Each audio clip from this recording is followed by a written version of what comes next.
सुप्रभात प्यारे बच्चों, कैसे हैं आप सब। आप सब मुझे एक बात बताइए कि आप में से किस किस को कहानियाँ पसंद हैं। मैं जानती हूँ सभी को कहानियाँ पसंद हैं। बचपन से लेके बड़े होने तक हम अपनी दादी से नानी से कहानियाँ सुनते हैं और उन सबसे बड़ा फ़ायदा क्या होता है उन कहानियों में कि उन कहानियों के माध्यम से हम जो है वो साथ साथ सीख लेते हैं। कहानी हमें मनोरंजन तो कराती है, साथ साथ हम सीखते हैं बहुत कुछ और खुशी खुशी से हंसते हुए सीख जाते हैं। ऐसी एक छोटी सी कहानी आज मैं सुनाऊंगी आपको। जब हम आपको बार बार बोलते हैं कि अभ्यास करना, practice makes a man perfect, कि बार बार अभ्यास करना चाहिए, तो हमें बुरा लगता है बच्चों को। पर ये कहानी आपको बताएगी कि अभ्यास से ही मनुष्य सब कुछ पा सकता है। तो एक बार गुरुकुल में एक बच्चा रहता था, उसका नाम था वरदराज। गुरुकुल में सभी राजा के बच्चे हैं, चाहे बनिया का बच्चा है, हर जाति वर्ग के बच्चे बिना किसी भेदभाव के रहते थे। गुरु के साथ काम करते थे, शिक्षा प्राप्त करते थे और वहीं रहते हुए अपना पूरा समय व्यतीत करते थे जब तक उनकी शिक्षा पूरी नहीं होती थी। आश्रम में बहुत ही अच्छे अच्छे होनहार बच्चे पढ़ते थे, मगर वरदराज पढ़ने में आरंभ से ही बहुत कमज़ोर था। उसके पिता बहुत बड़े विद्वान थे। उसे चिंता भी लगती थी कि मैं इतने मूर्ख हूँ और मेरे पिता इतने विद्वान हैं, कल को वो क्या कहेंगे।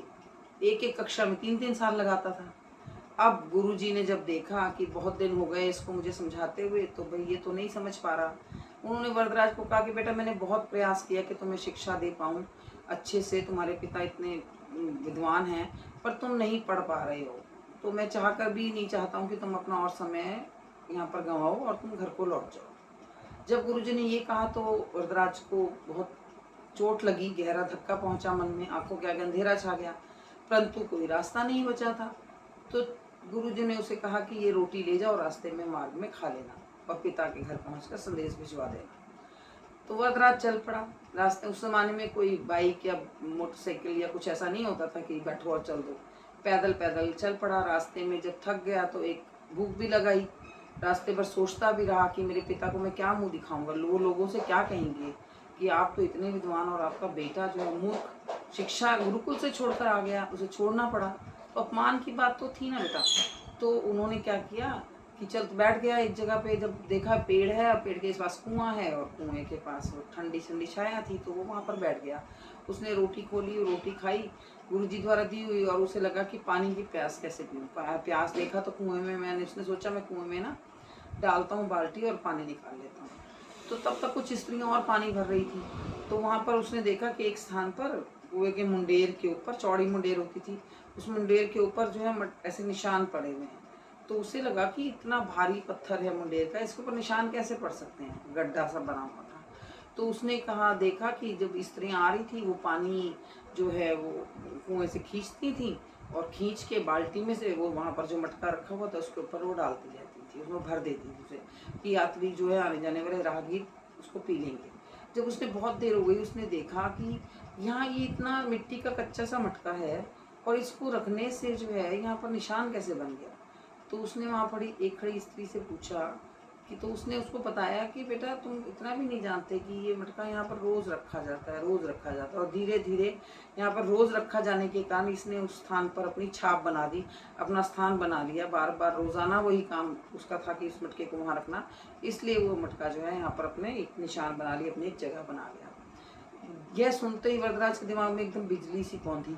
उसे लगा कि जब ये मिट्टी का बना हुआ मटका जो इतना कच्चा है, ये इस पत्थर के ऊपर, इस भारी पत्थर के ऊपर निशान बना सकता है, अपनी जगह बना सकता है, तो फिर मैं क्यों नहीं पढ़ सकता हूँ। उल्टे मन से लौट पड़ा। फटाफट उसके मन में एक खुशी खुशी से लौटा। अब उसके पाँव में इतनी तेज़ी थी, आते हुए तो उसके पाँव बहुत धीरे धीरे चल रहे थे। वापसी पे फटाफट गुरुजी के आश्रम पहुँच गया। गुरुजी ने कहा, बेटा तुम फिर आ गए, कि गुरुजी मुझे एक अवसर और दीजिए, अब मैं आपको खूब मन लगा के पढ़ के दिखाऊंगा। गुरुजी बोले, इससे अच्छी तो बात ही नहीं हो सकती कहीं। तो उसने बस अब से तो उसका दिनचर्या ही बदल गई। सुबह जल्दी उठना, पहाड़ मतलब चढ़ना, सफाई करनी और पढ़ाई करनी बहुत अच्छे से। और जो पाठ पहले उसे 3-3 दिन तक याद नहीं होता था, अब वो उसके मन में इच्छा शक्ति जाग गई थी, तो वो उसे तुरंत हो जाता था।